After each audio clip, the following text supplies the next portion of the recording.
This is Think Out Loud on OPB. I'm Dave Miller. The city of Bend is considering changing its building code to require fire-resistant roofs, siding, and other materials in new homes. As reported in the Bend Bulletin, the proposal comes after a surge in interest in wildfire preparedness assessments following the devastating wildfires in Los Angeles last year. The Bend City Council is set to consider this on April 1st. Melissa Steele is the city's Deputy Fire Marshal for Wildfire Preparedness. She joins us now. It's great to have you on the show. Thank you so much. I appreciate you reaching out. Before we get to the current proposal in Bend, I want to start with what's at stake here. You lost your own home during the Camp Fire that destroyed Paradise, California in 2018. How does your experience inform the way you think about these policies now? Yeah, absolutely. So not only having a house that was destroyed, but an entire community, seeing that there are no resources, for any of the people that lost anything in that fire, kind of puts it in perspective that this is a community approach and that we are all at risk.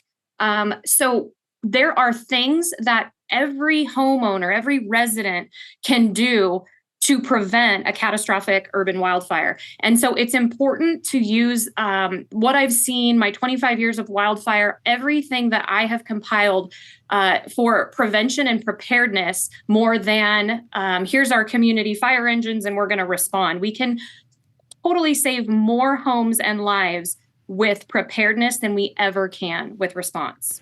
I mentioned there was a gigantic increase in interest in readiness assessments requests at the city level. Have you been able to actually meet that demand? Yeah, we had to get creative. Just to kind of put it in context, the city of Bend receives about 115 wildfire risk assessment requests annually. And in 2025, starting the day after the firestorm in Southern California, the influx started coming in. I had multiple emails and calls of people saying, I have, some kind of connection to Southern California. My parents live there. I'm from there. And so by about, I'd say May or June, we had over 1,000 requests. So we had to get creative since there's only one of me, and I'm the only one currently doing these assessments.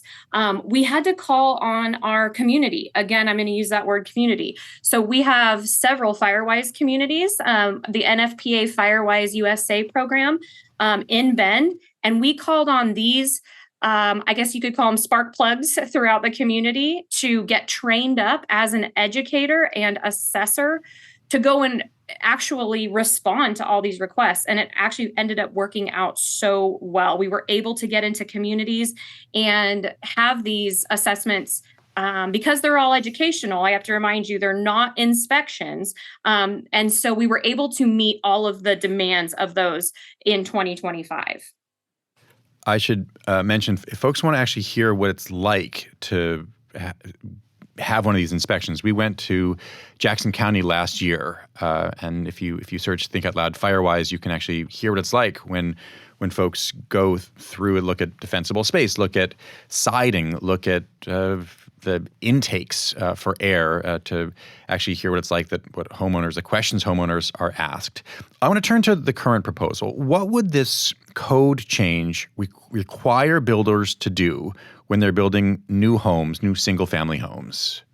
Yeah, absolutely. So there are two different code proposals right now in our area. So the first one is the R327 home hardening code for new construction. And so what that means is any new construction moving forward would have to be built with these, like you said, ignition resistant materials, have a Class A rated roof, have the 1/8-inch metal mesh screening on even foundation vents, all of these different things. And so what that is, currently there's nothing. And this is a code that's in the Oregon Residential Specialty Code.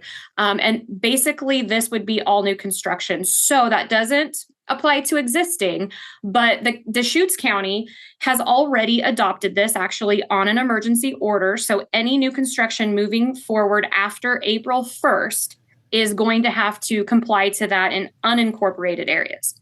So the city of Bend has said, do we want to look at this code? Do we want to make this something that is specific to our city? And the answer is yes, we absolutely do. And what does that look like moving forward? The biggest question right now is, when are we going to have that in effect? So we will be going to City Council April 1st and talking about the next steps moving forward. I have had amazing support from city councilors to move this forward. It's just a matter of when we'll actually get this adopted into code. I've seen various descriptions of what this might mean for overall building costs. Do you have a sense for the impact this would have on cost? Yeah, I can give you a little bit of that. So I would say right now, builders are actually very proactive and they are doing a lot. I would say 75% of these materials are already being used.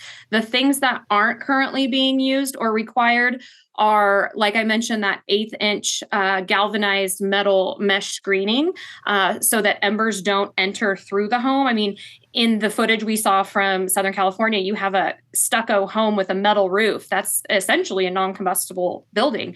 However, it's on fire. And the reason for that is because of those embers entering through vents. So I would say 75% of the builders are already using these supplies and these materials. It would just be a few extra items. Now, there's been studies out there that have said this will increase anywhere from 2 to 5% increase in cost. At least home buyers can spread that out throughout their entire loan, which is great. So it's very, it doesn't seem like a huge impact to homeowners. And then there's also been studies in other states that are saying they actually saw a decrease because builders have gotten kind of creative and decided to use things like recycled metal instead. So we're kind of just seeing how this is going to play out as well. There's another piece of the overall cost of home ownership, which is insurance premiums, which have been skyrocketing throughout the West in recent years. Could buildings with more fire-resistant materials lower or home insurance premiums, or at least slow down the rate of increase? I think that that's the overall idea and outcome, right? Objective, but I can't speak for the insurance companies. But what I can say is that we have over 100 different insurance companies in the state of Oregon. And so we have so many different parameters that they can set that we're looking at saying, for instance, one agency is saying you have to have this metal flashing on your deck or we're going to drop you. One is saying you can't have a tree within 30 feet of a home or we're going to not renew.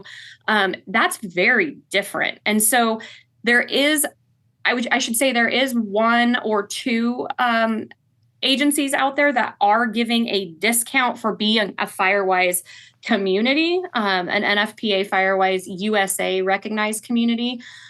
I would think that with the building materials and the home hardening, that would also play a role, but we have to make sure that insurance agents aren't going to be so,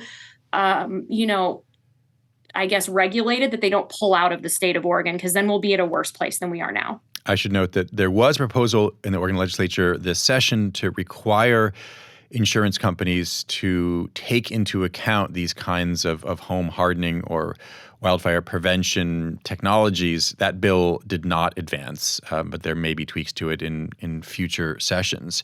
Now, we're just talking here about single-family residential homes. What's happening right now with apartments or commercial buildings? Yeah, so this also applies to townhomes as well. But as you start to get into the development of, larger apartment complexes, 2-3-story multifamily homes, they are actually already regulated by the Oregon State Fire Code, meaning that they've got internal sprinklers, they've got certain types of building materials. They are already set to a different standard. The only buildings in Oregon that are not set to any standard are residential 1- and 2-family homes as well as townhomes. So this is actually a step in the right direction so that we have some type of, fire code to keep people safe throughout all types of buildings. How do you think about pre-existing homes in the city that were not built with these fire-resistant materials? That is such a great question. So that is the second code that is being proposed, is a defensible space code, right? So we do not have a defensible space code here in the state overall. There is a model code going to be coming out for local jurisdictions to adopt, which is great, but currently there's nothing. We know that older construction, older communities, these homes are not built to any such standard as, home hardening standards. And so also over time, these older communities, they acquire things, right? People have things in their yard. They're just more flammable, flat out, just more flammable. So we have a greater fire risk with these older communities. That being said, it is important that we have some type of defensible space code that will regulate this, the combustibility of these homes, because overall, we are trying to decrease structure to structure ignition. We are not talking wildfire. We are talking urban conflagration, where it's a structure to structure ignition. I like to tell people that I would actually flip this around and not say that we have a wildfire problem, because all of our state and federal resources are doing a fabulous job out in the woods. I am more worried of where people congregate, right? That's where the ignitions happen. And so I'm more worried about a fire happening in a building or in the city limits and then expanding out to the woods, out to the forest. So it's very important that we harden these homes. We have our defensible space code so that we are basically stopping these large wildfire conflagration, urban conflagrations. Melissa Steele, thanks very much. Absolutely. Thank you. Melissa Steele is a Deputy Fire Marshal for Wildfire Preparedness for the city of Bend. Coming up tomorrow, we recently hosted a live event about the lows and the highs of modern dating. It was a spirited conversation about apps and meeting people in person and flirting and what not to put in your profile picture. We'll bring you that conversation on the next Think Out Loud. If you don't want to miss any of our shows, you can listen wherever you get your podcasts. Our nightly rebroadcast is at 8 p.m. Thanks very much for tuning in to Think Out Loud on OPB and KLCC. I'm Dave Miller. Have a great day.